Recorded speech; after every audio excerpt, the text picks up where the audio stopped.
3, 2. Everybody on? Good. Great. Grand. Wonderful. No yelling on the bus.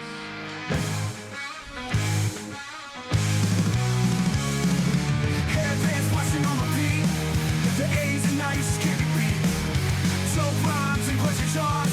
Let's blast and take that shit off cars. 80s dreams and 90s haze. Let's recall back to our favorite days.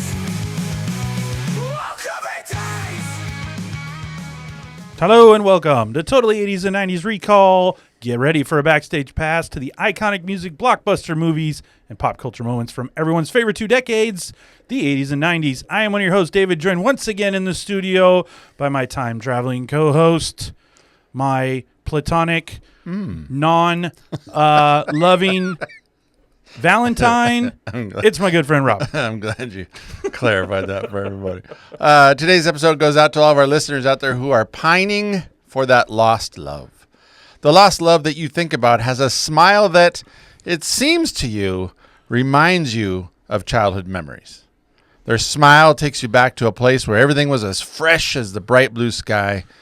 Now and then, when you see their face, they take you away to that special place. And if you stared too long, you would probably just break down and cry. This lost love has got eyes of the bluest skies, as if they had thought of rain. And if you would hate to look into those eyes and see even an ounce of pain. Their hair. Let's talk about their hair. Oh, their hair. It reminds you of a warm, safe place where as a child, you would hide and pray for the thunder and the rain to quietly pass you by. Now, if you walk away from today's episode hearing nothing, at least ponder this. Where do we go? I mean, where do we go now? I will ask you again, where do we go, sweet child of mine? That's good. There you go. You're done? It's like poetry. Yes. It's sweet. It's sweet poetry. That's the best way to describe it, is sweet. Sweet. Yeah. So, very good. Great poetry. You were inspired this week. Yeah. By Guns N' Roses. There you go. One of the both. So, one of the both. Well, we're back again. We're in the studio. Again. We're here. We're ready to go. So, a couple of house cleaning situations. Oh, okay. So this week, our last week on the day, our episode last week was Caddyshack. Yeah. Yeah, a lot of people liked it. Yeah, it was good. So, Good but feedback. I was scanning our YouTube comments. Mm-hmm. We get YouTube comments We from do. time to time. And I was going over all of them. And I found my favorite one. So I want to read my favorite one today. Okay. Yeah. So It's like a mailbag. I don't know if it's a gentleman or a female, but they said it was very short and to the point. We get lots of great comments every week. Yeah. This one just said garbage. So I would like to thank It didn't. It did. I would like to thank R. Campbell-Y4B for taking time out of their day to say garbage. Thank you. We appreciate the constructive criticism. Wow. They couldn't add anything to Nope. it, or Didn't elaborate. Garbage, period. So, Wow. So we appreciate that. So keeps us on our toes, keeps us going. So again, R. Campbell, Y4B. well, Thanks for being out there. Fact is, you listen to it, I'm that's your opinion. So we got it, right? So I'm gonna sleep well tonight. I'll sleep just fine. So there you go. So garbage. So all The image of him just at home, Just listening to typing the it. whole episode, Yeah. and then going, "Oh, garbage." I got to type this. These two or these three. I'm glad that. What are they doing? What are they doing? I'm glad that we elicit a response. Yeah, I mean, an emotion. Good or bad, that's what we're looking for, That's what we right want. in the Yeah. end. That's right. So, and again, when we get ones like this, keeps us on our toes. How can we be better, Rob? Because right now, garbage. So, well, That's right. also, Lovable garbage. currently on another podcast, a friend podcast of ours, Children of the 80s. Yes. We were guests on their show. Hosts Jim and Lindsay were nice enough to have us come on Super cool to people. talk about theme songs from drama television shows in the 1980s. Mm-hmm. And we had a whole rapport. Yeah. And it could be said that you and I were quite disruptive because it seems like the host, Jim, I think you and I successfully torpedoed 2 of his favorite songs. Just flat, like gone. And I think he's still a little That's okay. a little perturbed Yeah. by it. That's So all right. one of those being Hill Street Blues. Very. He really liked that. Yeah, that was a tough one. So, and my blasphemy on the Fall Guy hasn't gone as well. No. I stand by it. Yeah. But people have a strong opinion in the other direction. So That's pretty good. yeah. But we thank them. We had a great time. And listening to us. Yeah. Find Children of the 80s. You can listen to Rob and I on there. We're having a good time, despite being disruptive. That's all right. And or maybe I was the one being disruptive. You seem a little more, amenable to the situation. I was trying to be polite. You did, I but did. you did cast a couple deciding votes I did. that did torpedo those songs. I almost picked Fall Guy just to throw everybody else's out. So we'll see if Jim asks us back, because I don't know if we're They're going not to gonna ask us a back. second shot of that. Well, interestingly enough, the other night, last night, a couple nights ago, I was talking to my wife, my beautiful wife, that I love very, very much. Yeah. And I was explaining to her, we were on this show, and I was kind of telling her, I'm like, oh, we had Magnum PI, and we had A-Team, and I go, they went through easy, and, you have all this. And she was just staring at me. And I said, have you heard the Magnum PI song? And she said, no. And I played it for her on YouTube, and she still said no. And then A-Team, no. And then a couple of the other ones, no. What would she have Dallas, no. She didn't know. Well, she didn't know the songs. Never heard them. She's never heard the songs. Everybody's heard Magnum PI. She had not heard it. So I'm just, this year we'll be 25 years married, and I thought I knew her, but apparently I don't know her at all. You don't. So, and I'm not saying this is going to Like, it's not a cause divorce, I was gonna say a deal breaker. but what used to be zero is not zero anymore. I mean, can I really That's have her not know any of those 80s types of songs? She doesn't know Magnum PI?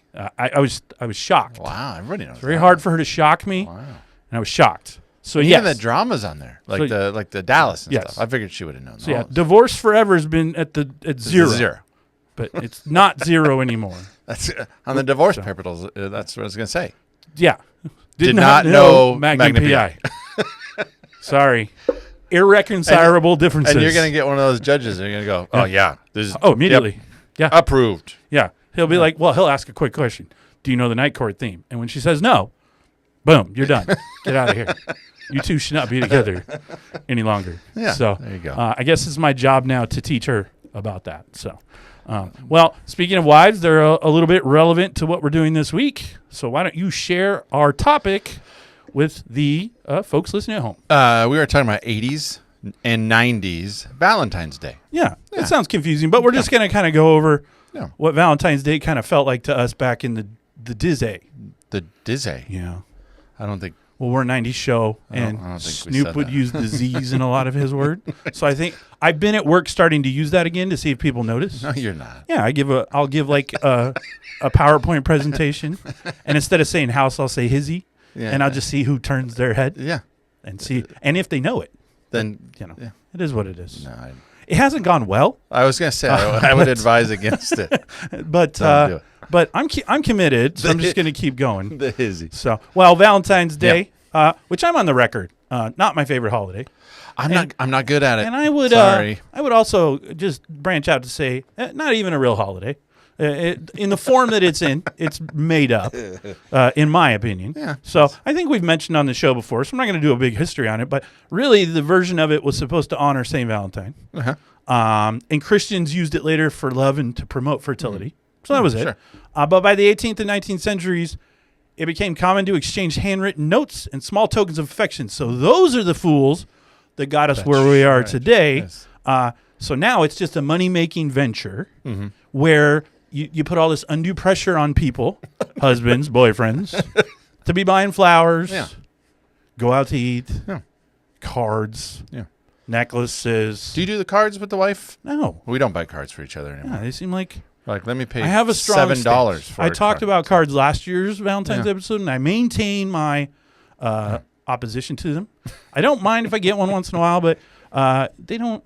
I don't know. I guess it's a gesture, but I don't love it. So, but it's just a lot of pressure. Yeah, Did I no, make the we right reservation? Oh, I didn't want to go to that restaurant.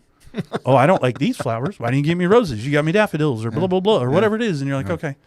I remember And then, early on. am I ever getting jewelry? I'm like, okay. See, early on in our marriage, I bought my wife a dozen roses. Oh yeah, She was not happy. that's good. Because in her mind, she's like, why would you spend $100+ for a nice, when she's like, we could have done a lot with $100. Tell her it's a gesture. I was like, I thought that's what people wanted. I thought In the that's future, what girls wanted. She goes, Tell "No." her, go, dear, in the future, Yeah. just thank you works. That's, yeah. She didn't like it. We don't need the rest of that. She Just didn't like it. thanks. Yeah. It's kind of like when your uncle gives you a bad Christmas or birthday gift. You just, I love it. thanks. Yeah. And I'll put it in a shoebox when he's gone, and you'll never see it again. Yeah. So next time you give her flowers, just Yeah, I don't Thanks. think I've gotten her flowers anymore. well, in the future, don't buy them. Just pull over and pick them on the side of the road, and then she can't complain about this cost, right? yeah. I didn't, And they're then for it's free. even bigger gesture because you stopped, went out of your way. I took them from the neighbor's garden. Yeah, and you can get those dandelion. Women like dandelions quite Sure a bit. they do. They're yellow. That's what I It's all good. It's a good flower. Yeah. Grows everywhere. That's right. So it's not like it's not There's an accessible. abundance of it. I think it's perfect. Yeah. So I do have a fun fact because I like looking these things up.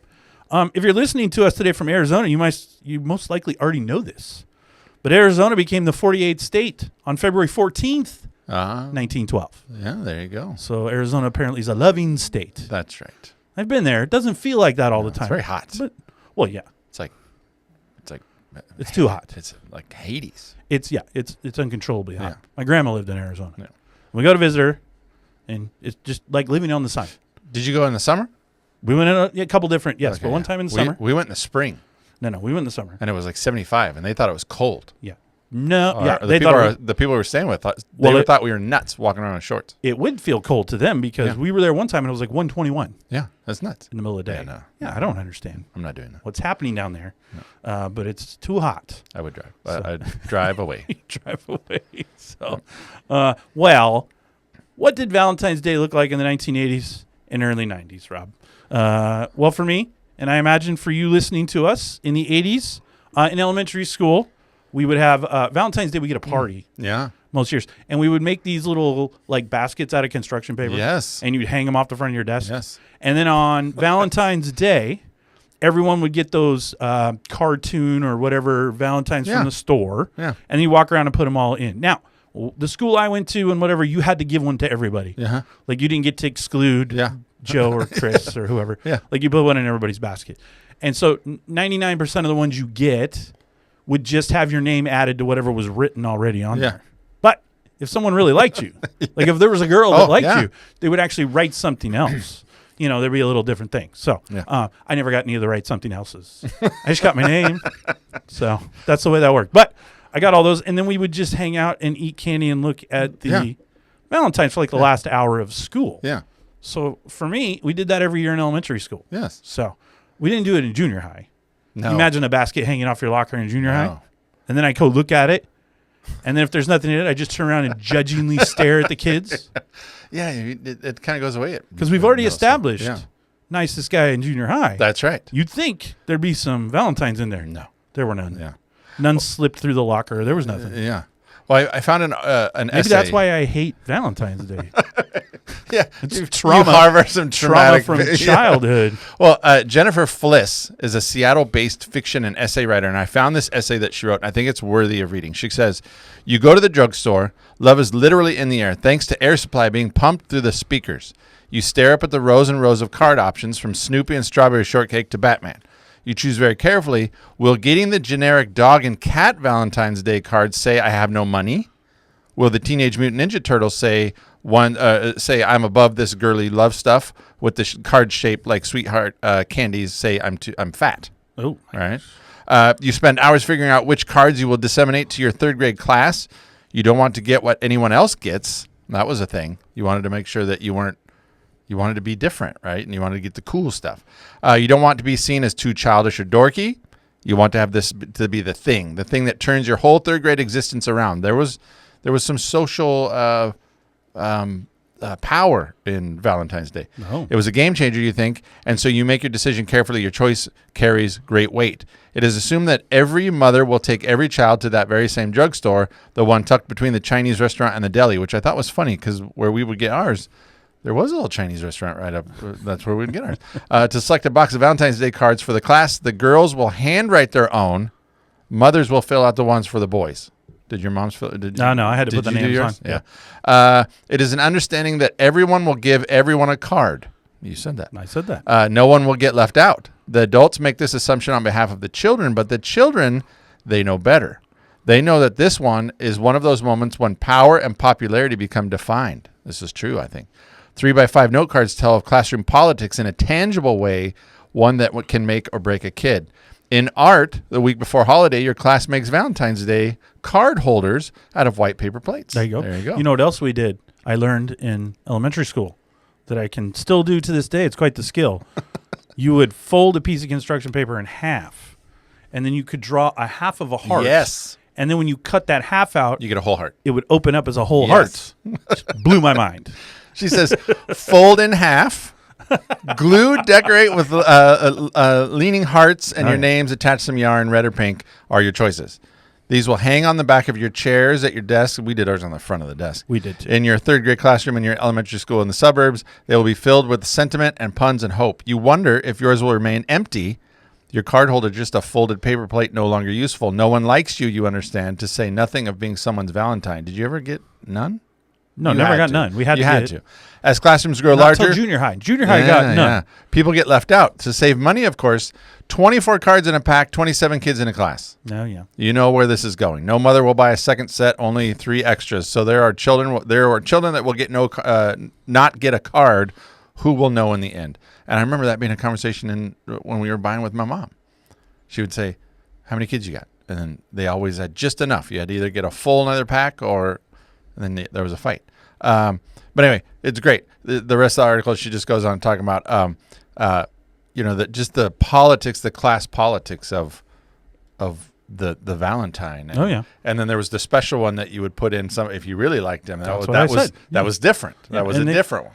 Yeah, and certain kids would go through their pile and like the coolest, because each one they had different pictures on them. So the pictures they liked best, they'd give to the kids they liked the most. Yeah. And the other ones would go to the other Yeah. kids. Well, And you could always tell the person that went like at the last minute, because everyone else would have good ones, Yeah. and then they would have like Snorks or like an offshoot cartoon that Yeah. wasn't as good. because everything else was sold out. Yeah, everything's sold out The because they Knight waited, Rider ones were gone. they waited till the Yeah. last minute. That's poor planning. Yeah. They told their parent like that day, "Oh, we have the thing tomorrow," and so they ran to Albertsons and they got to use it. I used Transformers and He-Man. I remember. Nothing says love like a He-Man. I have the power to love you, or something like that, right? I think it said something along those lines. Yeah, yeah, that's right. So, and I think Skeletor was on some of them. Yeah. But nothing says love like the He-Man universe. That's right. Yeah, if you get Manny Yeah. Faces, if you Oh get my the skunk gosh. guy, You I mean, get, Orc. oh yeah, you get Orc. God, Orc's terrible. Orc, so terrible. So I did some research. I found out the top Valentine Day cards in the mid '80s Oh boy. were actually scratch and sniff ones. Oh yeah. And the most popular ones purchased, according to this consumer website that I found, were the Care Bears, oh. Smurfs, and Garfield. See, So- I remember Garfield. Yeah. I remember having the I Garfield. think the Garfield ones would have kind of like sarcastic little sayings on them. I was gonna tell you I love you, but I ate this lasagna instead, or something silly like that. I don't know if that's true, but I think they had some sort of sarcasm. In the '80s, a Valentine's Day date night. What do you think that would look like? In what, in the 80s? I didn't date in the '80s. Well, I didn't really I didn't either. date in the until the mid '90s either. But I didn't date, so I didn't do any of these. But these were some of the things they suggested would Okay. have been hot date ideas. Okay. Some of these I question. Okay. If you brought these to your girlfriend and they were like, okay. So the first one, a night at the arcade, because Yeah. nothing wins you romantic points like taking your girlfriend to the arcade. Yeah. We're gonna play Pac. You know what? We'll play Ms. Pac-Man. The rolling rink. Roller rink. Is Roller that on rink. the? Is that Roller- on the? Yeah, roller skating rinks. Yeah. I do like the roller skating rink. Lots of dark corners to make out in. Yeah, that's right. Remember over in Oaks Park, they had the little hill area? I do. Back in that corner. nobody- You're over there doing the slaloms. mogul. Yeah, the moguls. The moguls. Oh, Yeah. it was good. You go up and down, gives you that little tummy feeling. Yeah. Yeah. A mall date. That's good. Take them to the mall, they can eat whatever they want. Yeah. And then we can go shop at your favorite store. I remember doing that. It's like couple mall times. rats. Well, it was the 90s, but we'd take a date to, and I would do. We'd just walk around the mall, It's fancy. go to eat, and then It's good. go walk around the mall. Take it to the record store and go, look at this. That's right. You should be like, why do you listen to that? Because it's good. Because I like 'Cause- Tom Petty. And then Pizza Hut. Classy.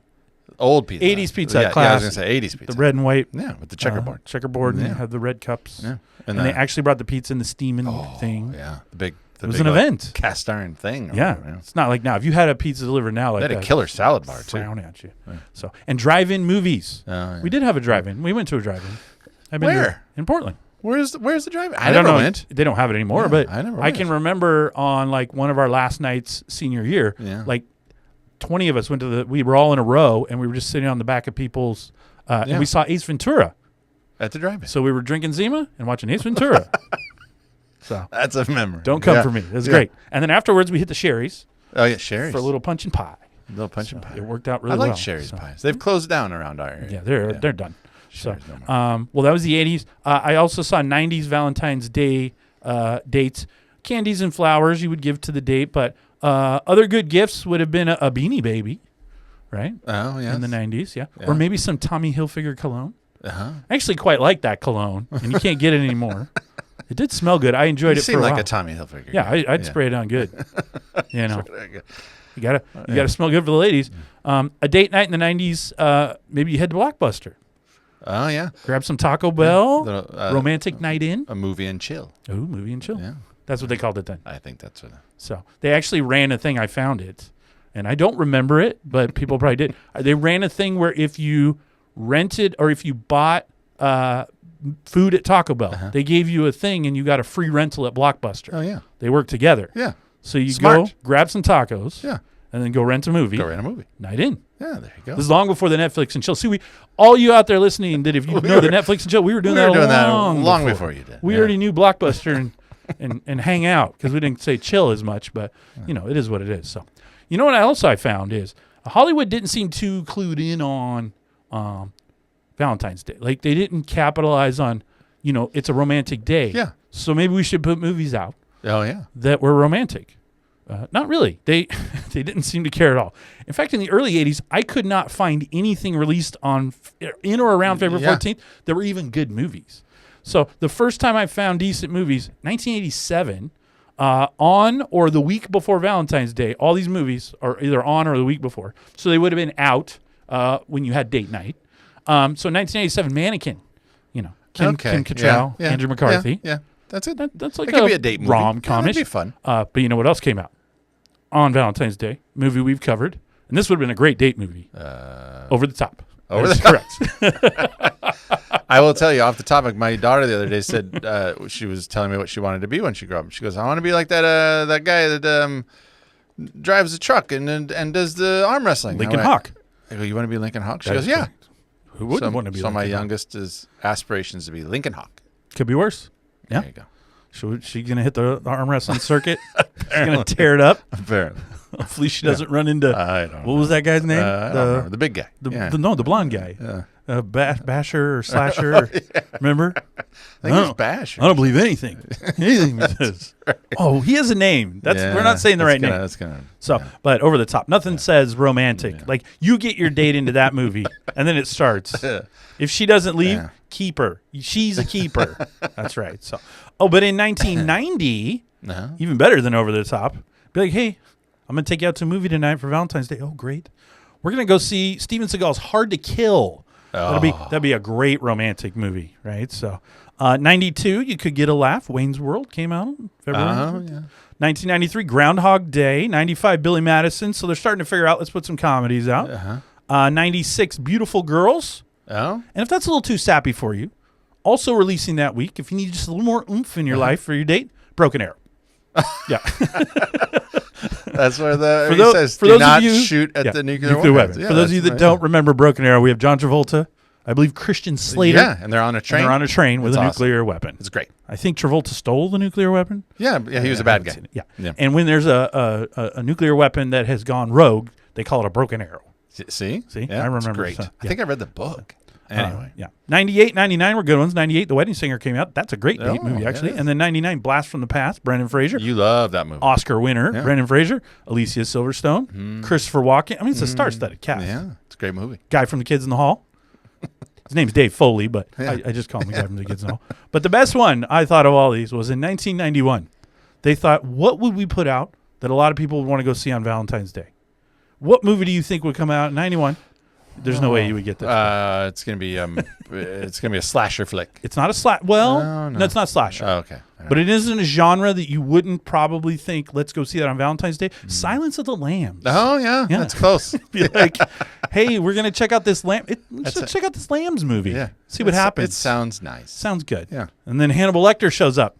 And again, if she stays, she's a keeper. Yeah.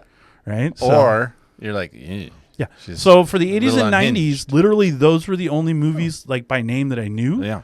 They got released on Valentine's Day. You think they would have put out more like rom-coms or like what would have been perfect? Sleepless in Seattle. Oh, yeah. Or When Harry Met Sally. I was gonna say. But they saved those for the summer. Yeah.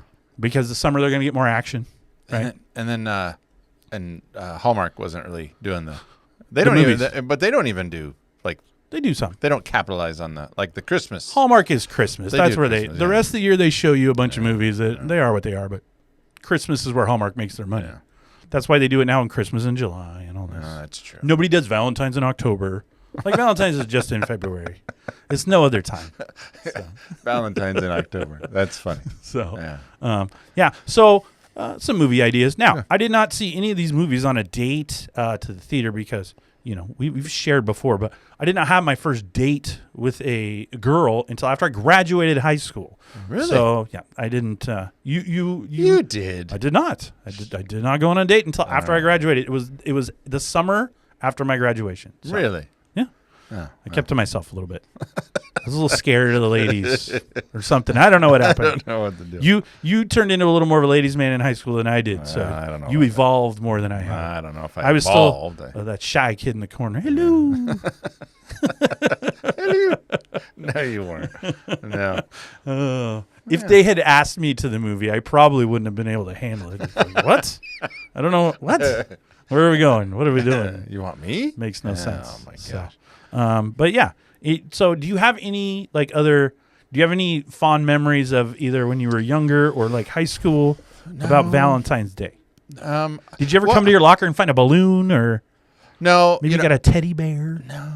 In high school, I had a couple girlfriends, and I would get, we'd exchange stuff during the day. That was always kind of cool. That's nice. What'd you give them?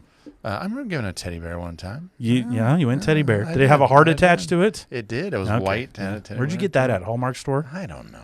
Somewhere in the mall. And I did start to do flower. There was a florist down the street from the high school, and Milwaukee Florist. and I used them often. Yeah. I'd get some flowers, He did. and I have them sent to the class. Oh my gosh. Yeah, You're one of those. it worked good. I used to hate that. Teacher has to stop class. Yeah. These flowers come in. Let's Yeah. just make everyone else feel terrible. Yeah, it was Right. great. And She liked them. whoever sent those is setting the rest of the dudes up because all the other girls are like, how come you didn't send me flowers? Yeah, What a sham. yeah, that was good. Yeah. It worked. It's not good. It was Yeah, it good. worked. It we, worked. we don't want to hear about how it worked. All right. We don't need to know about you. Yeah. If you see that truck a rocking, No, don't come a knocking. no, it's not true. It's not true, Mom. Yeah, you had that inflatable thing in the back of your truck. No, I did never mind. not. Yeah, so That's not true. it's for those late nights in the woods. Yeah, out in the woods. We're going camping, Mom. No, never. That's No. good. Yeah. So. No. Well, you didn't have to. You had the love nest in your house. That's right. You had the little apartment over the house. That's right. I did. Yes. And, I was basically The famous, single. the famous beaded curtain No, I you did walked not- through. To I get did in? not have beaded curtains. Okay. There was a lava lamp. I did have a lava lamp for I a know. while. You thought you were Greg Brady. I don't know if I stole for that a from my short time there. sister. I think you had a beanbag too. If we really want to get into that, I don't think I had it. Well, if I had one, I stole it from my sister. that sounds about right. know. So, I know. all right. So let's see. Teddy bear flowers. No, it was good. And a dinner once in a while. I don't know if I ever did That's dinner. cool. You didn't hit the OG. No, Maybe a little. it's too. I don't know what other restaurants in too Milwaukee. cheap. Super Burrito Express.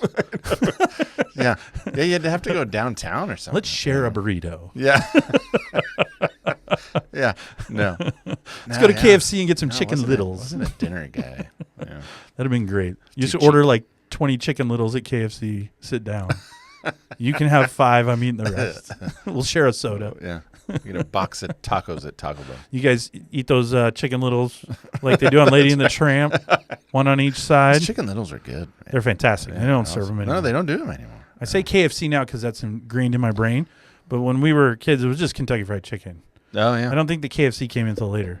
No, we yeah, didn't really. They didn't. They We didn't really shortened refer to it. We didn't refer to it as the acronym No, till later. no. There was a KFC at my house forever, and I thought getting KFC when I was a kid was a pretty like Dad would It come home was. with a bucket of chicken. I'm like, that oh, was like we're, a thing. we're having a meal. Yeah, The potatoes, the gravy, he had the coleslaw. yeah. Now that meal cost you like $200. Oh yeah, no, it's a lot. It's nuts. So, and most people go to Popeyes, so Yeah, that's true. They have better chicken. KFC get. But- They do. so for the KFC folks out there, if you want to sponsor the show, that's fine. We're Rob just not gonna does eat it. prefer the Popeyes to it, but I'll eat it. I like the original. I still like the original recipe. all right. If I get it once in a while, it takes me back. It takes me back. Nothing more takes me back than the Colonel. Yeah. So, and the best thing you'll ever see about Kentucky Fried Chicken is on So I Married an Axe Murderer. Oh yeah. When he talks about Put a the addictive Colonel. chemical that Yeah, makes makes you you crave it daily and smart or ass. daily and nightly smart ass. It's one of the best speeches in the history of cinema. Is what the that rest is. chance. So, The get it. they get this. yeah. All right. So, Yeah. did you ever take anyone to Silence of the Lambs on? No. on We've talked about it Valentine's Day? before. Powder. That was my Yeah, but epic that's not date a movie. failure. Silence That of might the have been Lambs about. was No, I didn't do it like a Silence of the Lambs. What? did Oh, I I do? did go. I did take a girl once to see Saving Private Ryan. That was a date movie. Those are Awful not choice. day movies. No, I'm telling you, I'm admitting this that my movie choices are not great. Here's the I thing. don't. I look back now and I go, not smart. Here's the But thing: when you go on a date to I- a movie, you I pick a liked movie that you don't really want to pay attention to and I watch. know that now, but it So, was a little too late. because back in the day, movie was code for it's going to be dark, and then we can start hitting what second base. Yeah. Third base is a little aggressive in the theater, but you could do it. So I was like, stop! I'm trying to watch the movie. so terrible.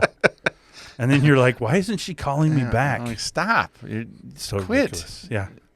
Stop! She's- Stop! Get off my neck. I'm trying to Your watch. breath is so hot. I'm Did you trying do to- the arm over so that you could put the hand on the boob move? I never tried that. Oh, No, I never. it's tried and that. true. No, I just went straight for the boobs. Okay. I just went straight in From the front? Yeah. I mean, the arm over is a little more subtle. I didn't think they would notice, but they saw really? me. They You saw didn't me. think they would notice? You have huge hands. You're just diving in. She saw me coming. And I assume you don't know what you're doing, so it's like you're kneading dough. That's what I- yeah. Meh, meh, meh. That's exactly. That's exactly what happened. That sounds horrific. Yeah, I thought that was common. All right. Well, I'm kneading dough. immediately kneading dough. Yeah. Hold on. Let me. Should I go clockwise or counterclockwise? Tune in Tokyo. All right. Whether something took your breath away or you yearned for a kiss from a rose, Valentine's Day in the 80s and 90s had your heart full.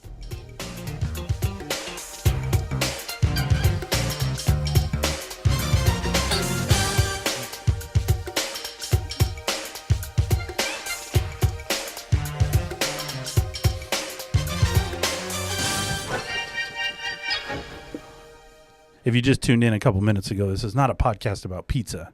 Rob was just talking about his exploits as a young man on a date, and somehow kneading dough came into that conversation. So, well, we're going to go over a few of our Valentine Day favorite things here today. I got a couple things we're going to cover just for fun, just to have a little conversation, and we're going to play a little music, and we've got some other things. So, but the first thing we're going to start with, and it's going to go out of order, so we're just going to Rob's got notes, so it's going to throw them all out of whack. But the heck? we're going to start with just to talk about our favorite Valentine's Day candies. Oh, okay. Like All to right, give all right, or all right. get or both. You can do both, Rob. Oh, wow. So we'll start that with you. To give or get? Yeah, you pick. It doesn't matter. Well, I mean, I think there's the classic, What's the classic? the candy hearts, Oh yeah, the Chucky, Necco. those little. yeah. They're made by Necco. Yeah, is that what it is? Yeah, we've Necco? had a conversation about Necco before. In fact, I believe on our last Valentine's Day special last year, which was 90s Love Songs Volume 2. Uh-huh. You should go check that out. Yeah. You actually had like some background on Necco. You're like, they're still alive. Oh, and yeah. they're making these things. Well, and I now, think blah, blah, didn't blah. they like start as like a medicinal? That's what it was. Yeah, it's like, medicine, cough drops. Or Yeah, you something had like that. quite a Yeah. background. Yeah, No one yeah. had known more about Necco before than you. So Yes, I went candy hearts. candy hearts, good. and then there was one that lollipops. There was spectacular. particular. Spectacular is a word. It is. We're gonna make it. We're a gonna word. make it one today. There was a specific. I think I mixed specific and particular. It works. Spectacular. We don't have time for two words. We'll just use one. So what's particular lollipop was No, this? and a lot of times they would be stuck in a little Valentine. Oh, yeah. And they were the red one with the white. Oh, yeah. They had white stamp lettering on them. And, yeah. Like, So what was then- the lettering? I think it might have said. Did it have any writing on it? You just said it had a stamp writing on it. Yeah, but it had a white. I remember Yeah. it had a white border. Did you eat it? Yeah, you would Oh, eat it. okay. Yeah. Turn You your make tongue it red. all red. Yeah, turn your tongue all red. Yeah. So Looked like you were. Ken Hart's lollipops. Anything chocolate. I Yep. was always up for that. I saw in the 90s, that's when they introduced the Hershey's Hugs and Kisses. Oh yeah, I did put kisses because that was. My wife brought up anything, the candy necklace or bracelet. Oh, yeah. That was a hot item. Yeah. And again, that goes back to what I was saying at the beginning. I do think there was some hierarchical type social stuff going on with what kind of candy. Well, yeah. You know, obviously. you could tell If the you kids give- had parents that were Well, like, yeah. If you roll in with just the cheap stuff, they're going to know. You roll in with a box of Russell Stovers, like, wow. that's right. The little mini Who are box. you? Are you Richie Rich? What is going on here Or today? if everybody got a ring pop, Oh, yeah. you're like, what? Well, those My things- mom's not buying a ring pop for everybody. They were like 10 cents. My mom's not doing that. You could have done that. No. Just return a few cans. You would have made the scratch, and you could have done that. That's So. true. We used to do that. You know what I saw? And I used to get these at Christmas, but they made them Valentine's Day as well. They were the Lifesavers, like a storybook. They were in a book. And you Yes. open it up, and you have Yes. different flavors. My sister and I still get them now. I like the buttered rum. for Christmas. Apparently, I was always 78 years old, but I like the butter rum ones. Buttered rum. Yeah, they were good. Yeah. Were you a Werther's guy?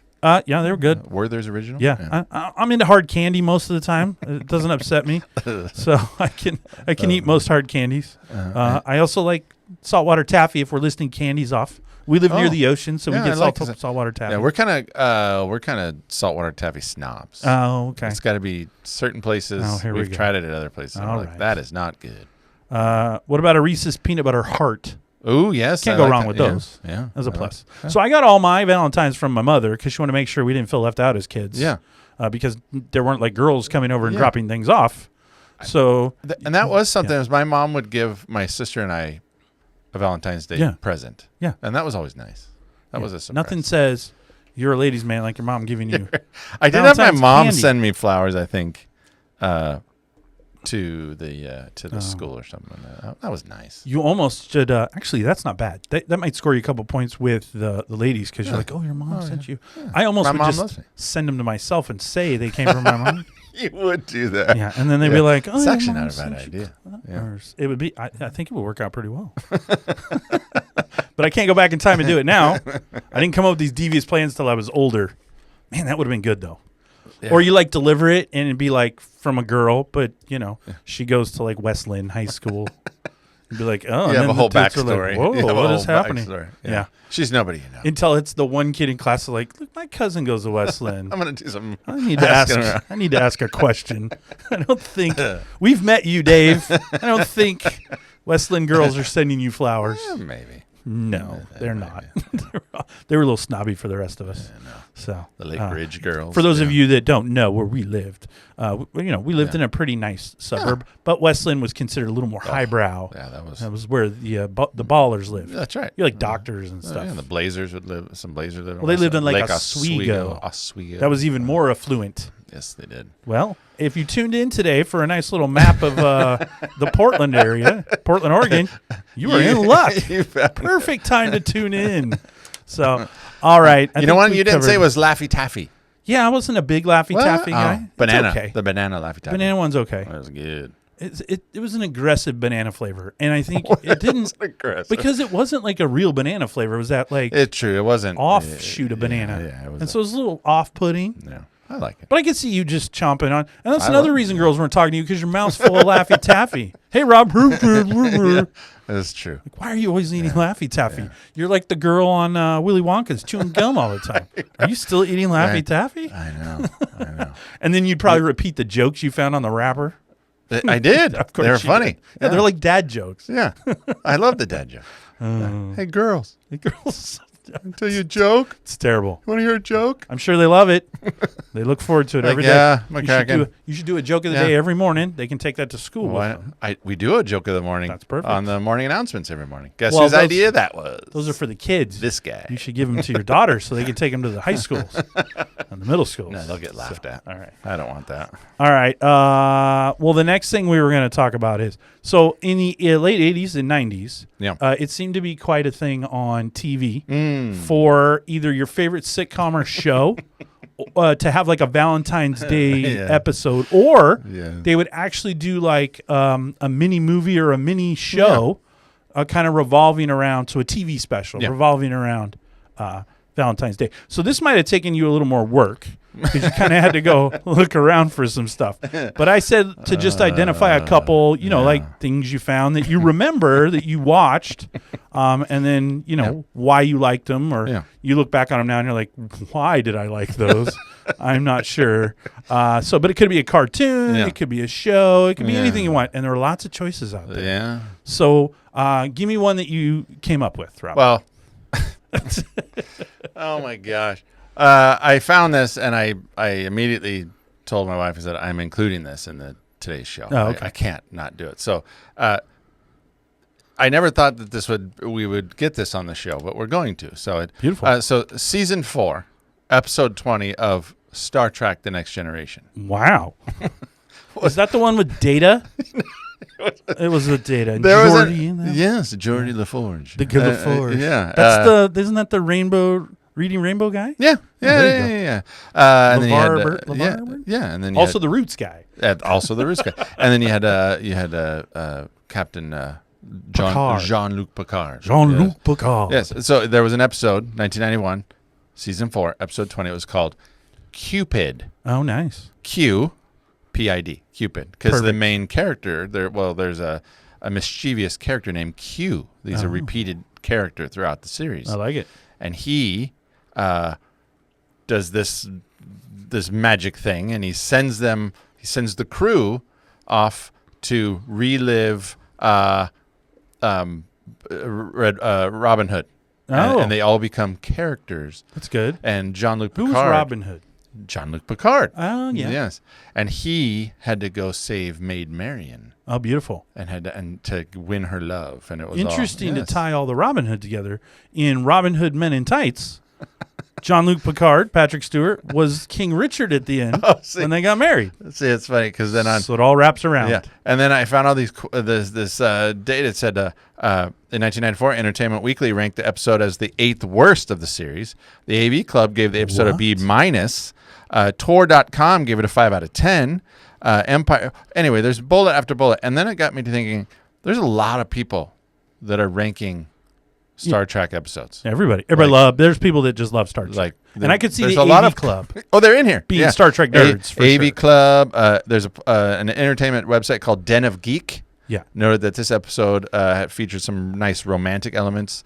And then, so it's... You could just see them getting in an argument. It's not realistic they would go back to Robin Hood times. And why would Captain Picard be Robin Hood? He should be the Sheriff of Nottingham. Oh, Sheriff of Nottingham was, who was it? It was Q. It was Q. Yeah. That sounds right. And He's then, the antagonist. And I think Worf was like Little John. And Data was Friar Tuck. Oh, that makes sense. Had the bald head and everything. Did he do the wine? The Sacramento wine? No, he didn't. But he got shot with an arrow. And then But he's a robot. But he pulled it out. Yeah, I was going to say, he should be fine. Yeah. Okay. So you got Star Trek. Yeah. Very romantic, by the way. Love it. Well, he had to save Maid Marian. It was good. He did save Maid Marian. Valentine's Day episode. Well, my first one I went to was at the time one of my shows I like to watch from The Simpsons. Oh, yes. So this is 1993 season 4 episode 15, and it's called I Love Lisa. So the premise here is they're giving out Valentines in class.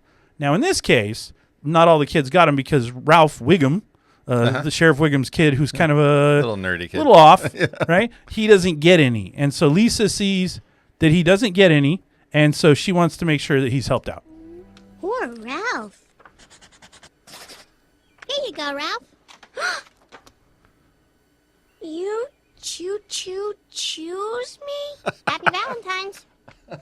Yeah, You so choo- I will never forget that card my whole life. It's got a choo-choo on it. And then that whole episode is him for the next week on a bus, everywhere. He constantly has the choo-choo-choos. And he thinks she really, like, loves him. Yeah. When she just picked a random card and gave it to him. Yeah. And then she's got to explain it to him. But that choo-choo-choos you. My whole life, I've remembered that card. And so I've said it. I've quoted it. I will never forget that card on Valentine's Day. I choose you.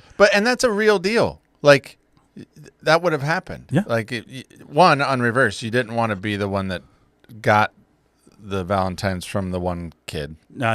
Yeah. I mean, we don't want to admit that, but that was true. There was one girl. You're like, I can't get it from her. But then you didn't. Well, that's not very nice, right?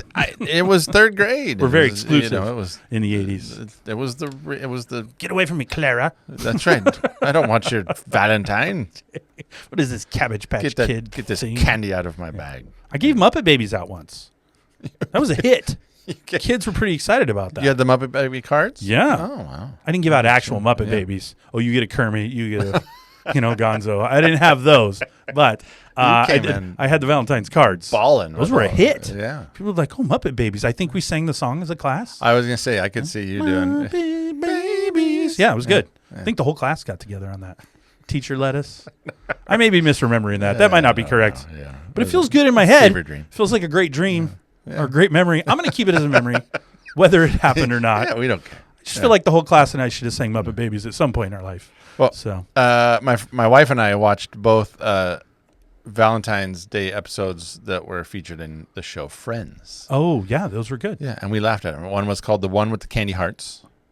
And then there was another one that I really thought was super funny, was The One with Unagi. Oh, I liked the Unagi. Yeah. And that was it was a little off Valentine's because it was actually the storyline was that Chandler and Monica were 2 weeks late.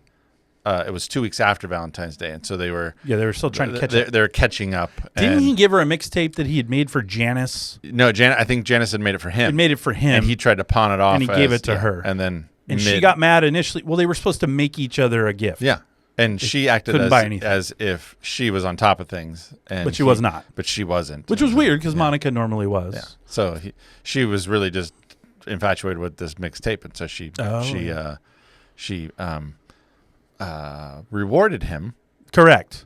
Many times throughout the yes. And then when the story was up, when it got to the end, didn't it say "I have you, Chandler," or something like that? And then she laughed. Yeah, that's a good one. Yeah, but the whole unagi was funny, unagi's good. Yeah, that was funny. They were behind the curtains. Yeah, we laughed. We laughed. Yes, that's a good one. I could just see the two on the couch laughing. It was fun. Carefree. Yeah, having it was fun. No kids around. I think we were without kids that day. I don't know why. Yeah, you just got rid of them. Yeah, get out.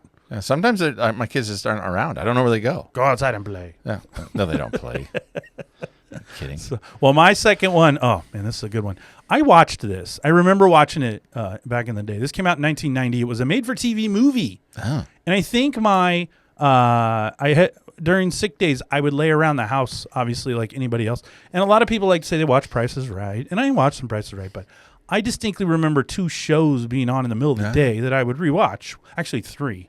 First, it was In the Heat of the Night, which was an enjoyable show. Carol O'Connor, I know it, but you watched it? Oh, yeah. Had a good song. That's a deep show, man. That's good. Virgil, all the things. As a young child, you were like, a lot of I really resonate. A lot of topics I wasn't really into. With the downtrodden people of the South. And if you're listening from Mississippi, it didn't give me a great opinion of Mississippi at the time, but I've been there since then, and my opinion's mostly the same. Yeah. So, no, we enjoy Mississippi. Welcome to the club. So it was In the Heat of the Night, and then I would catch some Chips, good reruns of Chips, which I enjoyed. Yeah. And then also a great theme song. Very good. Yeah. And then The Love Boat would come on. Oh, The Love Boat. And I would really like The Love Boat. Yeah. Yeah, it's stupid and cheesy, but in the hour, people fell in love. It seemed like as a young kid, I'm like, if I go on a cruise, and it never got old. You knew that somebody's going to fall in love. Oh yeah, everyone's falling in love. But but they made a made-for-TV movie in 1990. You'd think Love Boat had run its course by then, but no, they put out a made-for-TV movie. It's called The Love Boat, A Valentine Voyage. Yeah. Right, and that's what it's called. And they took the Love Boat theme song, which is a really good theme song, but they gave it a little 90s update. See if you can find the 90s update. There's some guitar in there that wasn't there before. It feels a little faster, too. Oh, yeah. Got to pick it up. Exciting and new. I actually watched the preview. Climb aboard. It's good. Yeah, it's very memorable. Oh, here's the guitar solo. Ooh. There was no guitar solo in the 70s.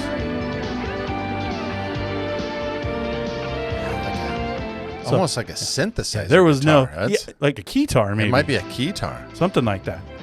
So, Dun, yeah. dun, So dun, that dun, was the dun. Love Boat theme song that they redid for the Valentine voyage. So, if you're interested, it is currently on YouTube. You can watch the entire episode or the movie for free on YouTube. Wow. You just put in Valentine Voyage. I encourage everyone out there. It's not good. I'm not going to lie to you. All the same characters. Mostly. No? Yeah. Gopher's not there. Oh, go. But good news. The bartender, Isaac. he's Still there. no longer a bartender. What? He's an officer now. He actually works on the deck with the captain and with Moved Doc. up? Yeah, he's no longer mixing drinks. So you're not getting your pina colada from Isaac anymore. He's got bars on his shoulders. He's a legit dude. But this movie starred Rowdy Roddy Piper. Oh. So if you're going to start with that, all right. So he's an ex-wrestler Say no more. who's a jewel thief. Of course. Right? And here's the premise. 3 guys steal jewels at the beginning of the movie. And then they're on to them, the cops. So they stow away on the Love Boat, posing as couples Sure. to escape the cops, not knowing that the cops also were coming on the cruise. And so, What are the chances? Wackiness ensues. What are the chances? So, and wackiness ensues. Yeah, so there were some other stars that I didn't really recognize. They had a lot of, usually the Love Boat had some pretty recognizable stars, but it felt like in 1990 they kind of ran out of people that would agree to be on the show. Because after Rowdy Roddy Piper and then Captain Stubing and Doc, we kind of ran out of stars to put on the show. Permission to come Because the rest of the actors they're doing the beginning with the porthole, I didn't know who a lot of them were. Yeah. So one of them was on Newhart, I believe, a female, but that's really all I had to go on. So, but again, free on YouTube. I recommend you and your wife, significant other, whomever you have, sit down and enjoy a little Love Boat. 1990s Love Boat. 1990s Love Boat. Pretty good. Not 80s. I'll promise you this: it's everything you think it would be. So, yeah.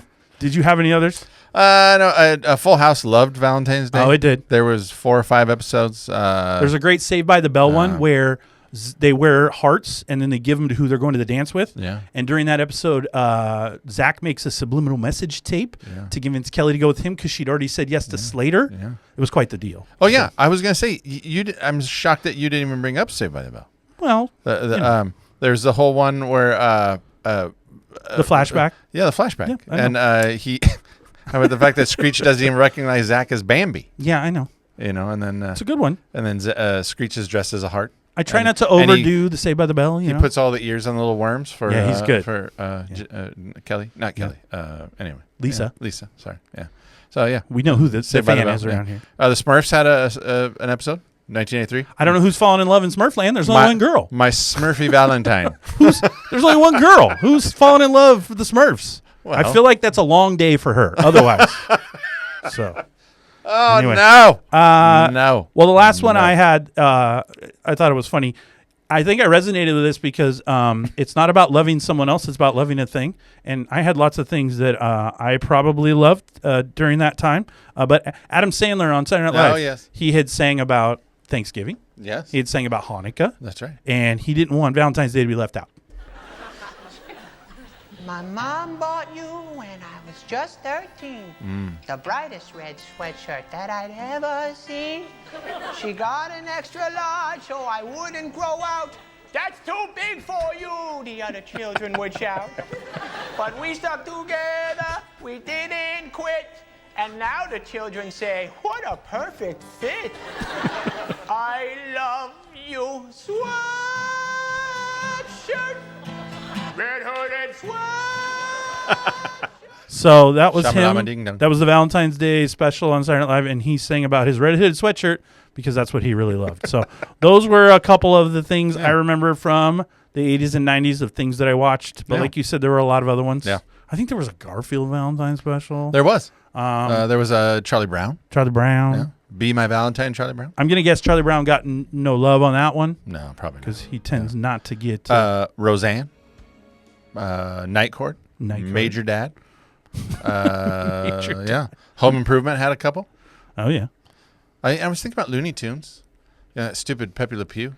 He was always chasing love. Yeah, he's not a good. That's not a good example of anything. He was trying to chase that cat that he thought was a skunk. He knew it wasn't a skunk. Well, We're not pretending I he thought it was a skunk.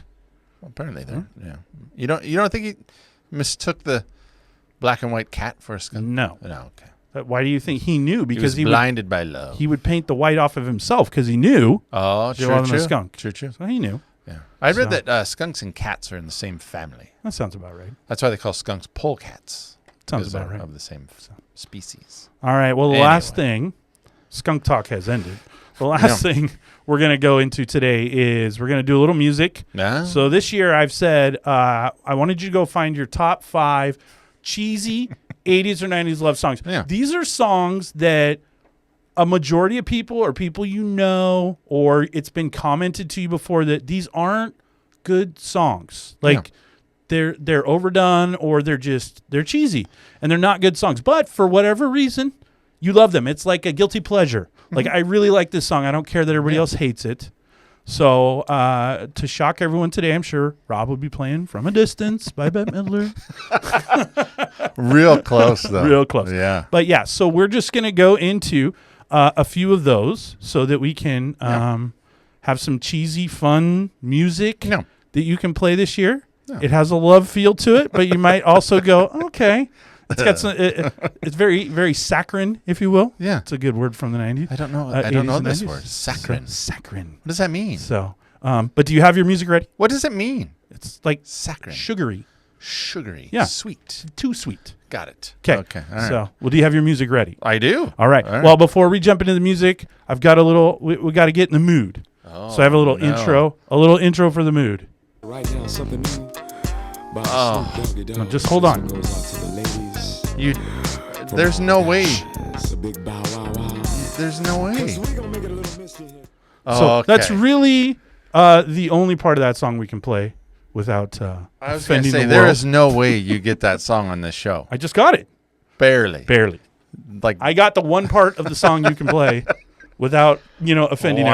everyone. So, well, yeah. I wish we could play it. but that puts It's us a in great the mood. song. Yeah, if you know that song, if you're listening and you know that song, I suggest go listen to it right now because it's great and it'll give you good memories and all the lyrics are very appropriate. Yeah. So- And I think I've said this before. Somewhere out in the world, Somewhere. there is video of me singing that at a staff party.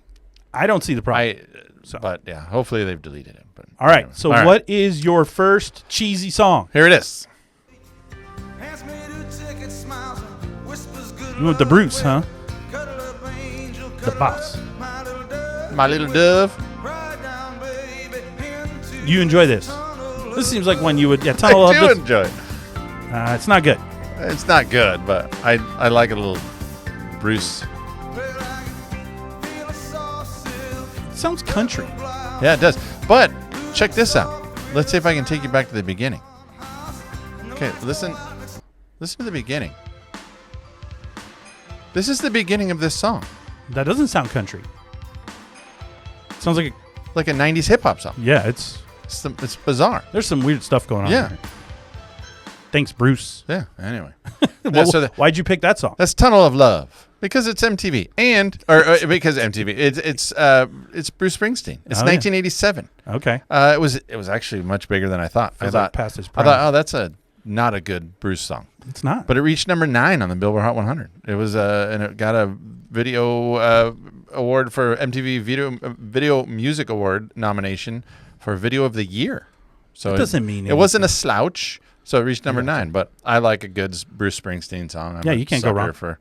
But it's not good. It's not great. Yeah, most songs I picked today they're not good, but Would you listen to them? The whole key is you're supposed to still like. If you hear them, you like listening. yeah, to and there's them. a couple on it. My next one, like a couple of these, I wouldn't admit that I listened to them. But That's almost exactly what I want. I and want you not yeah, admitting that you yeah, listen to and these. So that's So yeah, I listen to the mainstream Bruce Springsteen. I got so you. I don't want to admit that I listen to Tunnel of Love. 87 Bruce is not good.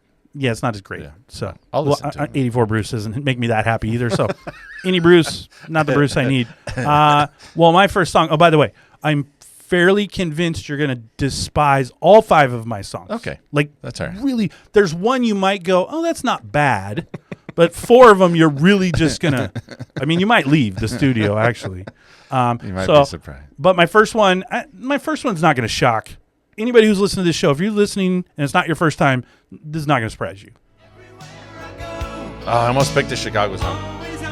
Yeah. This is good. I don't mind it. See, I wouldn't admit it. I don't want to admit that I listen to Chicago, but I would. That's pretty good. It's pretty cheesy. You know what's interesting about this song is this is right before he left the group. This song structure is not that far off of Glory of Love from Karate Kid 2. I was going to say, yeah. Very similar song. Ooh.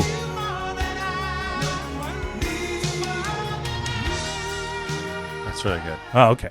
Yeah. I'm surprised you said really good. No, was I like, mean, that is So. a song I'll admit now that I'd probably listen to it I if got it came you. on. But Well, that's You're the Inspiration by Chicago. I believe this is the song right here where if you were a hardcore 70s Chicago fan and then you're an 80s Chicago fan, I think this is where the split happens, that it just got too much with the ballad and with so I could see where this is the breaking point of I can't deal with this 80s Chicago anymore. Like there's no more horns. It's too many ballads. It got pretty poppy. But I like it. And I think that cements your fandom whether you like it or not. So is it overly produced? Yeah. Are the lyrics as generic as possible? Absolutely. I've read them. It's not sounding like anything from Chicago the 70s, so a lot of people aren't going to like it because it doesn't have the horns and the jazz and the hard guitar. But for 80 Chicago fans like me, I accept and agree with everything that it's cheesy, it's over the top, it's overproduced, and it shouldn't work. But I think Cetera's singing is what saves it and turns it into something memorable. It's kind of a bad song, but it's a bad song that I like. I love it. I can't say anything. So, but I think it'll divide people. Either I like it or I hate Chicago or I love Chicago. Yeah. I think You're the I do think Inspiration. Chicago is one of those bands that people either like or hate them. You're in or you're out. Like there's no You don't in hear between. people go, I kind of like Chicago. So, all right. Well, it's gonna be hard to follow Chicago. No, this one follows. Okay. There we go. See, this isn't a cheesy bad song. This is a fantastic song. How do you even? This isn't cheesy. So great. I've had my fill of Celine Dion by 96. She was everywhere. I will sing this in the car at the top of my lungs. I know I you will will. not even lie. See? I really liked. We've established I'm a closeted Celine Dion fan for her radio hits. I've had. That's what I mean. I'll sing it if it comes on. I know every word. God, it's so good. That was because It's you not loved me. Cheesy at all. And this came out February of '96, so it was right in the love I think it's month. perfect. Yeah. It was the theme song for 1996 Up Close and Personal, starring Robert Redford and Michelle Pfeiffer. Oh yeah. So you had rom-com, Celine Dion, Robert Redford, Michelle Pfeiffer. Billboard called it the 14th top love song of all time. It reached #1 in the United States and all over the place. It won a Grammy Award. It was nominated for Song of the Year. It got an Academy Award. It was everywhere. I think you missed the point of this category. 2 million You're supposed sold to in the pick US. cheesy songs. It is a cheesy song. People This would hear song and go, is "Ugh, I a don't lot like of that." people are going to say that And that's why I played it from the beginning. I like it. Because I you don't hear care. that and you go, I love it. turn it. I couldn't turn that up loud enough. So this one. Okay. Figured you liked that. My second song. You're not gonna like this. My wife's not gonna like this. I might.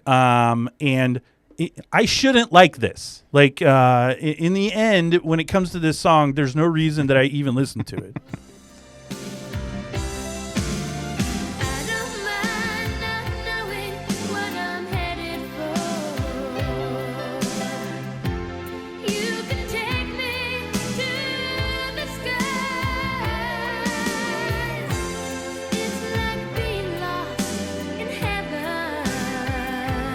Why do I know this?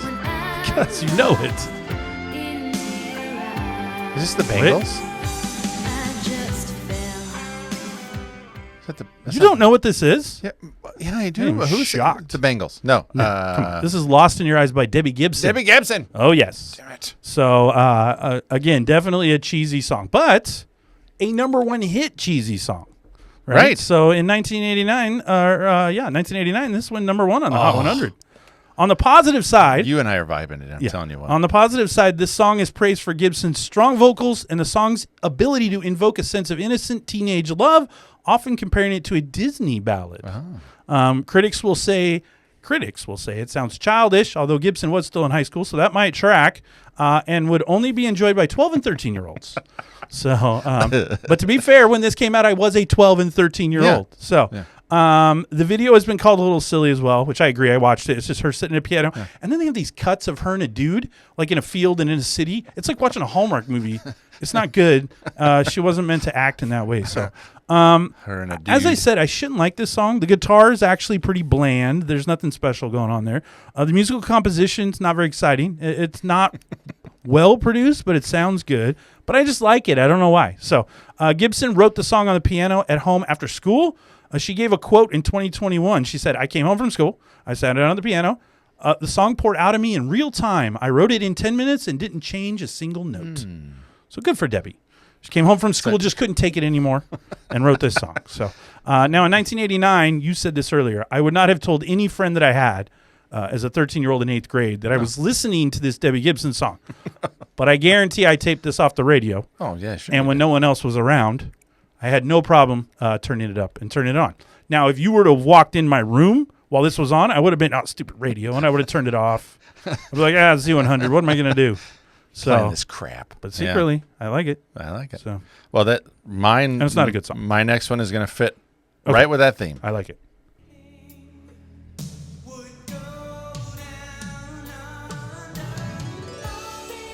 Didn't you have the... It was a different one. It was a different one. Mixtape. It was a different one. Kind of sounds the same. Sounds the same. This isn't even cheesy. This is just bad.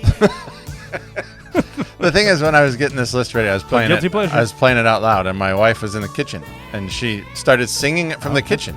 Yeah.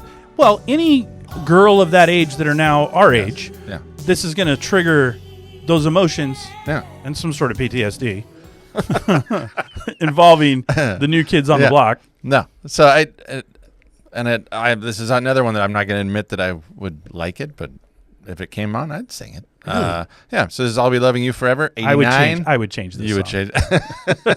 New Kids on the Block is their third single from Hanging Tough.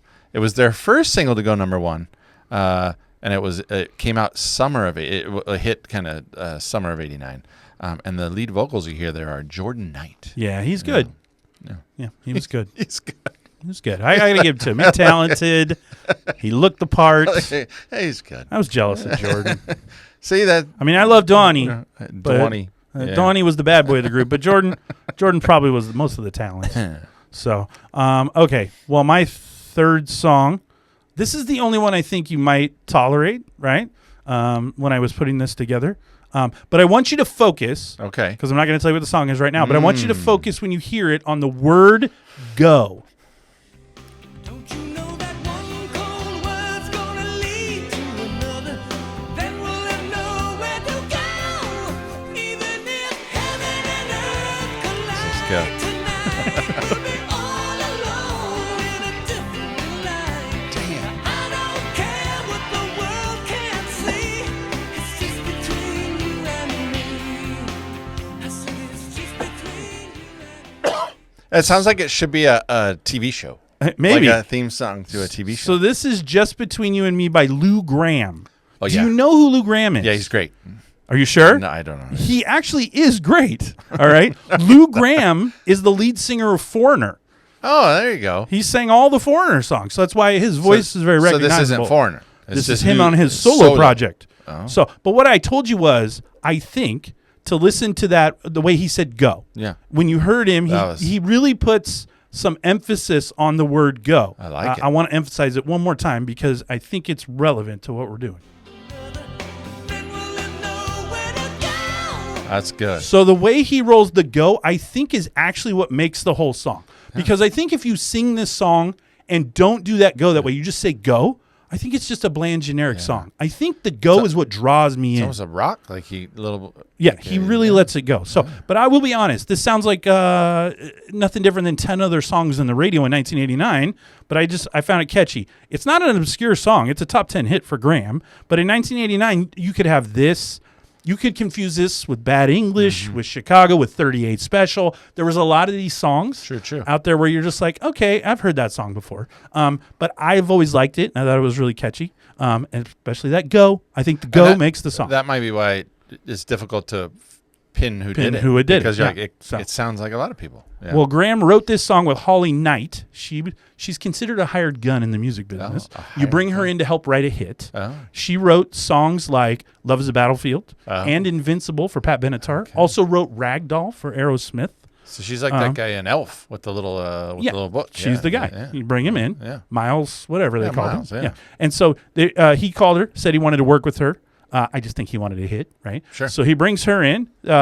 She said she had the structure of the song already made, and then she was like, we just need a bridge, a chorus. And she said he just walked in the studio, and in that afternoon, he wrote the bridge, chorus, recorded the whole song in like a couple takes, and they were done. I don't like talented And she people. was like, talented people what are you doing? suck. So, and by the way, those two, Graham and Holly Knight, both put into the Songwriters Hall of Fame in 2013. So they Same year. no slouch. No slouches. They're pretty good. No, they did a good job. So why is this song cheesy? Well, has all the hallmarks of a classic cheesy 80s love song. Soaring vocals, sentimental lyrics, and a signature power ballad sound with overly dramatic guitar work, which it has all of those things. It's overproduced, over the top, and also a pretty freaking great song. So for me, I like it. And it's the go. The go gets me every time. So, all right. So that means your fourth song. Here it goes.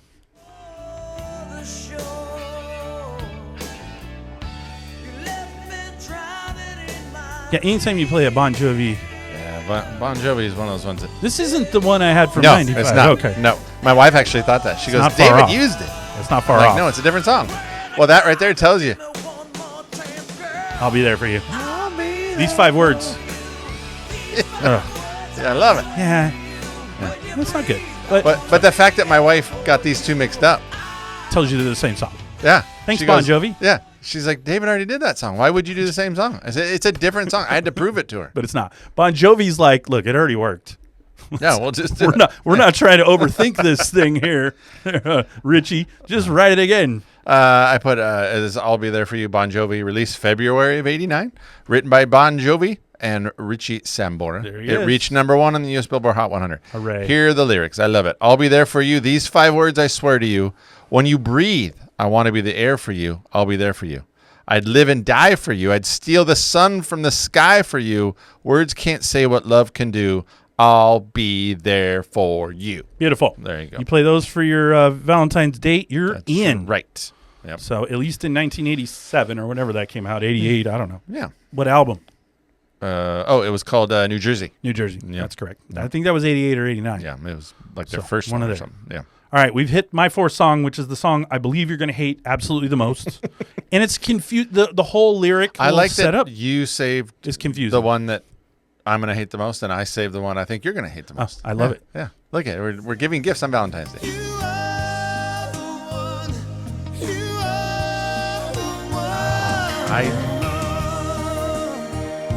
I don't want to admit it, but why would you do that? That's such a dumb title. It's a great I said I title. loved you, It's, but it's confusing. but I lied. He lied. Yeah. Right? See, this is a song I should have put on my mixtape. Said I loved you, but I was wrong. Well, this is It would have been confusing. Yeah, see, that doesn't make any sense. It does. It doesn't feel so but I lied.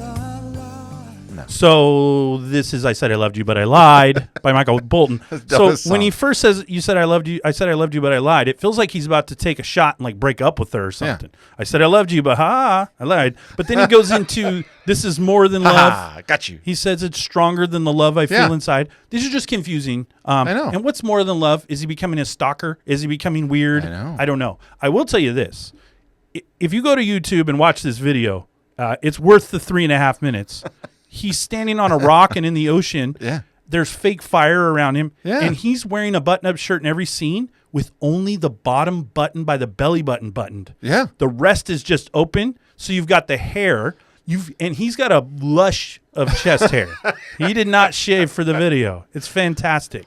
So Michael Bolton in the 90s he was a thing, man. So this is He was 93, everywhere. right? 93. Yeah. So I'm like a junior in high school. Yeah. So most people my age who were teenagers when Michael was popular probably didn't listen to him very much.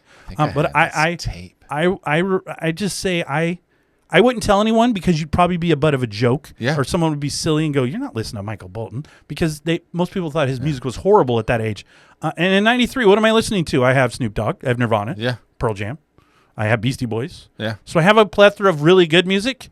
Yeah. But if I'm in the car and this came on the radio, I'd turn it up and I'd listen to it with no one else around. I got a Michael Bolton tape for my birthday one year. I like it. And I acted like I didn't like it. And you listened to it. I secretly liked it. Yeah. He wrote the song with Mutt Lange. I played it along. What? That's the Mutt. So interesting. So he wrote this. I had a song that was written by Mutt Lange too. Well, Rob, as Stefan would say, this song has everything. A cinematic ballad style, soft verses that explode into power choruses, and of course that classic guitar solo moment is Michael Bolton meant. What I'm saying is Michael Bolton meant for women 30 plus? Yes. Do I still like singing along with the song? Also, yes. By the way, the video has 273 million streams on YouTube and over 47,000 comments. Yeah. There is a weird guitar solo in this. It's like an acoustic Spanish guitar, and I'm not sure what's going on, but here it is.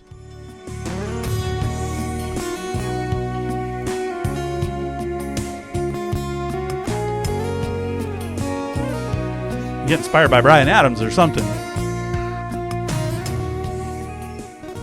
That is as generic a 90s guitar solo as I could ever think of. But I don't hate it. So, yeah. All right. Well, Michael Bolton, can't go wrong with his cheesiness and his luscious chest hair.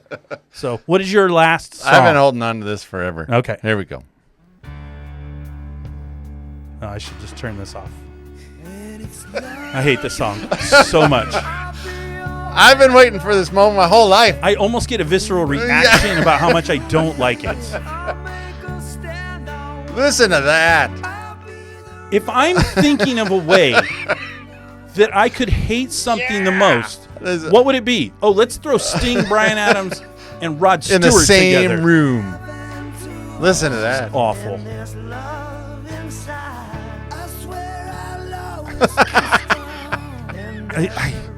I really. So good.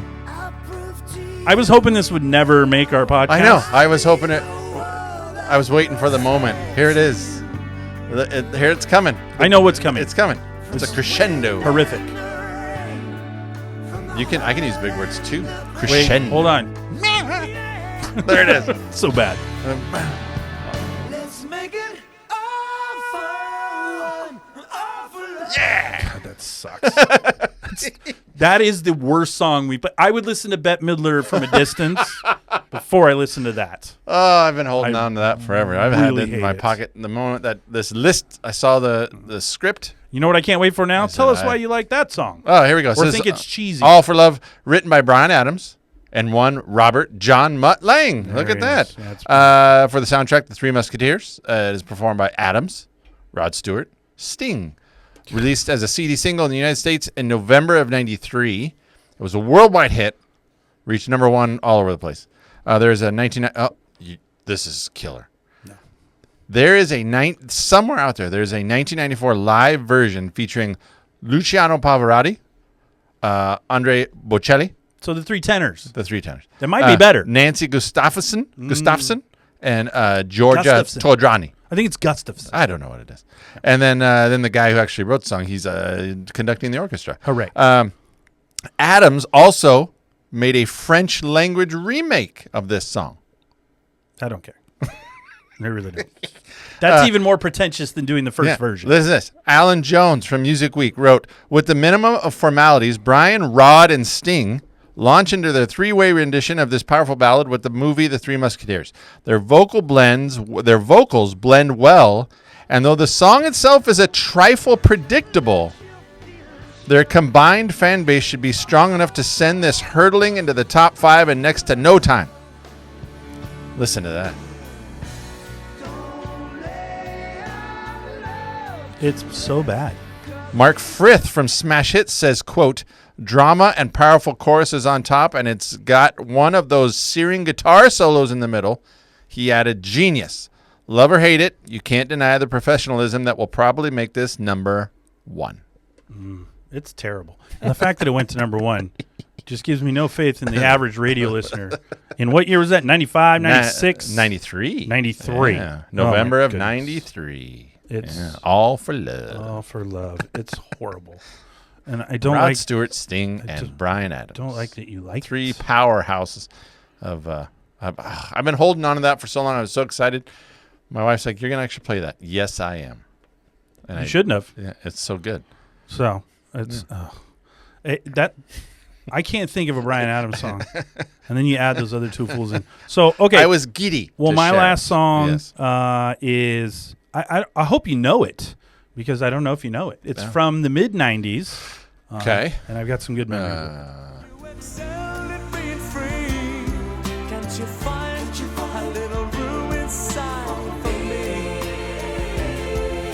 Whatever I said, whatever I did, I didn't mean it. I just want you back for good. Want you back. See, I want you back for good. Whenever I'm wrong, just tell me the song. Harmonies are great. I do know this. You'll be right and understood. Want you back. Want you back. Want you back for good. Oh yeah, it's, Wow. it's miserable. That's good. Oh, I love it. Who is that? So I don't like that. I don't like that. So this is called "Back for Good" by Take That. So they are a boy band from England. You can take that The back. 90s. No, I love that song. It's a guilty pleasure.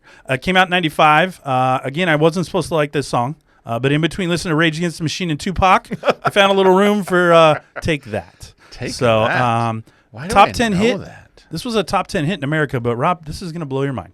Number 1 in 31 other countries. Yeah, I'm looking at their That picture. is crazy. 31. That I don't even understand. It's an English boy band who I really have never heard of before this song. And honestly, I couldn't tell you another song that they sing, but I like this one. I remember I was in the Air Force. This is the story. This video came out. We're in the TV room in our dorm, and the song came on, and I said, hey, I like this song. Turn the TV up. And a you bunch got of dudes beat. in the room were like, you don't like this. This is stupid. Change the channel. And I was like, I was just kidding. I don't like this song. And so I whatever.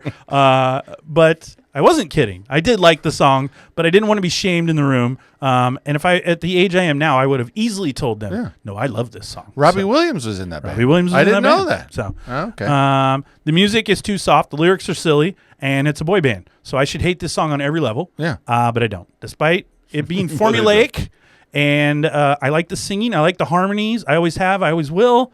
And if I could get all those guys in a room again, I'd tell them I do, in fact, like this song, so they can suck it. All right. They take that shamed me out of pretending I didn't like this song, but I really did.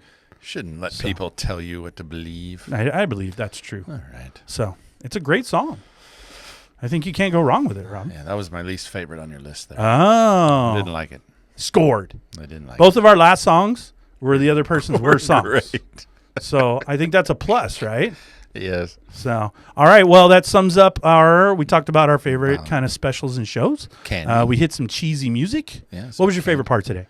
I like the music. I'm Always up for music. No, but I also hate like everything else. thinking back to being a third grader or an elementary school kid for Valentine's. That was a big deal. Yeah. It meant there was a lot that went into that day, and it meant a lot, socially. But it didn't for The- me. But the I social agree landscape, for you. It did. yeah. Others it did as well. Because you wanted to be accepted. You wanted to get the card. You had that Always. one girl you wanted. Oh, man.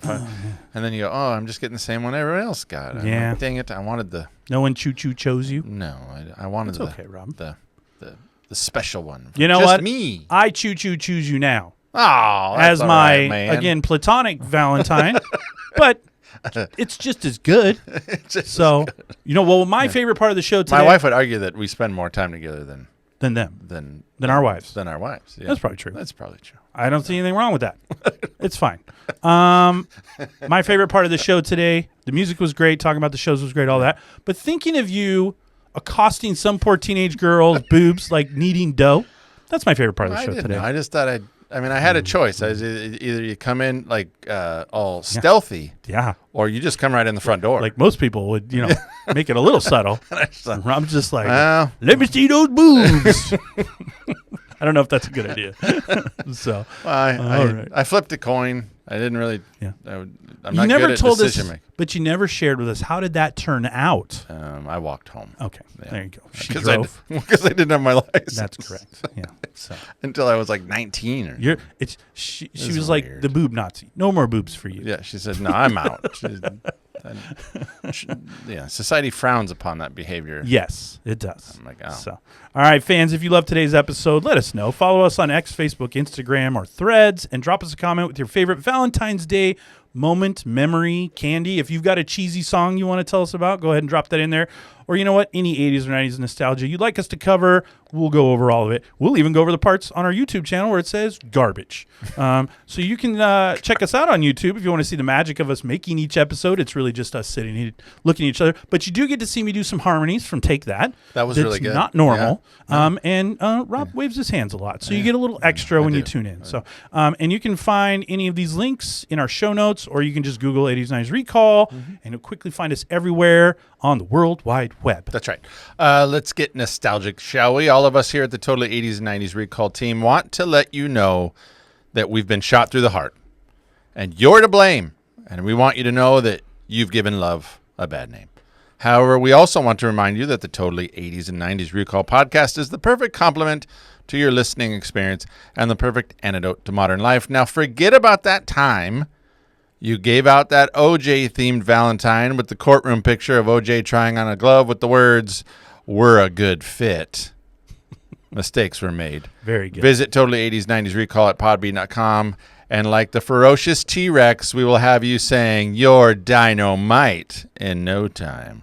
Yeah, that's pretty good. Have ideas for future episodes or comments about previous shows? Hit the rewind button and email your 80s 90s flashbacks to 80s 90s Recall at gmail.com. We actually read the emails. Let the Totally 80s and 90s Recall team help you appreciate the present by indulging in a healthy dose of the good old days. And garbage. And garbage. There you go. Apparently that's... We bring that too. Yeah. We're multiversed. We can do it all, Rob. We can do it all. We can do good stuff. We can do garbage. Yeah. It's all good. So you just never know when you're going to get You don't know what you're getting. Yeah. Finally, you can help drive the show's visibility by giving us a 5-star rating and leaving a review on Apple or Spotify. If you're the garbage guy, he probably won't leave us a 5-star rating, but hey, maybe he will. If you really love the show, don't be shy. Let us know. Our absolute favorite thing is getting feedback and comments from our listeners, even when it's bad, and you might just find your messages featured in a future episode. So, do you have any closing thoughts about Valentine's Day? I do. Many of our listeners are probably familiar with the Roses Are Red poem, Roses Are Red, Violets Are Blue. Gotcha. Well, traditionally, the poem started with Roses Are Red, Violets Are Blue, and is a well-known rhyme with the origins tracing back to 16th century poet Edmund Spenser's work, The Fairy Queen, where the line, "She bathed with roses red and violets blue," appears, signifying the association of red roses with love and beauty. This phrase later evolved into a popular nursery rhyme format that we know today, Roses Are Red, Violets Are Blue. With that being said, I did a quick poll of the Totally 80s and 90s Recall studio and collected the top 5 Roses Are Red, Violets Are Blue poems. So I just went around the studio. You've got 5 poems. I just went around the studio and I said, okay, give me your best Roses Are Red, go, quick. And they gave it to me. So here are the top 5. You didn't ask me. You weren't here. All right. Yeah, you're doing work. I was busy. Yeah. So number 1, or number 5, I'll go. Roses are red, violets are red. I'm no good at colors, but I'm brilliant in bed. Yeah, that was Kip. I like it. Yeah. Kip. I know. He's terrible. He's Kip. Dirty. Roses are brown. Violets are brown. I really wish my neighbor would stop letting his dog shit on my lawn. Oh, that doesn't rhyme at all. It doesn't rhyme at all. No, it doesn't. No. Yeah. Roses are red. Violets are blue. You're a psycho, but I still love you. Yeah, that's good. That's all right. Roses are red. Violets are blue. Poetry is hard. Avocado. Yeah, really good. That's really good. And the number Clever. 1. As the number 1. Roses are red. My name is Dave. This poem makes no sense. Microwave. I like it. There you go. So those are the top 5 Roses Are Red Those are good. Poems from around the studio. I think those would go well if you wrote them for a special someone. Yeah. And gave it to them. So there's 5 choices if you want to put that in your little card. I would. You know. I would encourage anyone listening to this, put that in your card, because this debuts 2 days before Valentine's Day. That's true. So you got time. You've got a couple days. Yeah. You got plenty of time to prep. I suggest the one about I'm good in bed. Yeah, Seems like the best one. That was I'll give Kip a little prop that was on that Kip's, one. yeah. So, all right. Well, regardless if you were in elementary through high school or a young adult in the 80s and 90s, the most loving holiday was filled with candy, mixtapes, and cheesy TV specials. And as fun as all of that was, that does bring us to the end of this week's episode, looking back at Valentine's Day during our favorite 2 decades. Well, if you like today's musical choices, which they're great, that's 10 fantastic songs you should listen to on Valentine's Day. You can experience them in full by going to the links we've provided for Spotify, Apple, and Amazon playlists. They're in the show notes, and you can romance that special someone this year. And we promise this music will get you lucky. We guarantee here today you could be needing boobs like Rob if you use these songs. Finally, a huge shout out to you, our amazing listeners. Whether you're tuning in for the first time or you're a longtime fan and subscriber, we can't thank you enough for hanging out with us today. We hope we gave you a fun hour or so of laughs, love, and memories. And don't forget, you can catch all new episodes of Totally 80s and 90s Recall every Tuesday. Every Tuesday. Well, what are we doing next Tuesday? Oh, it's fantastic. We are going to dive into the world of one Mr. MC Hammer. I'm so excited. All right. We're going to go over the 1990 album because it's the 35th anniversary of Please Hammer, Don't Hurt 'Em. I love it. Now, this is a pretty big album for you and I. Oh.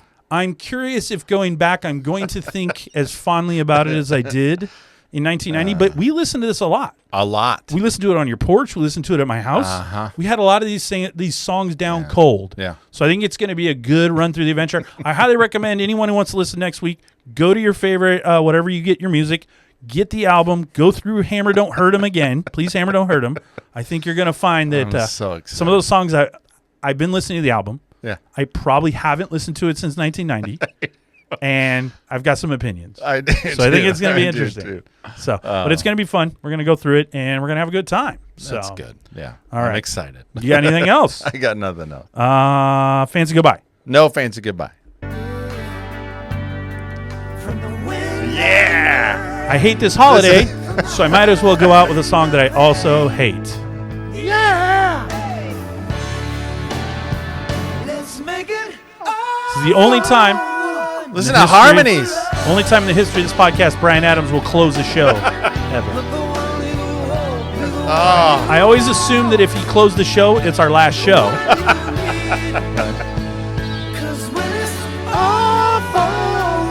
See? So It's really bad.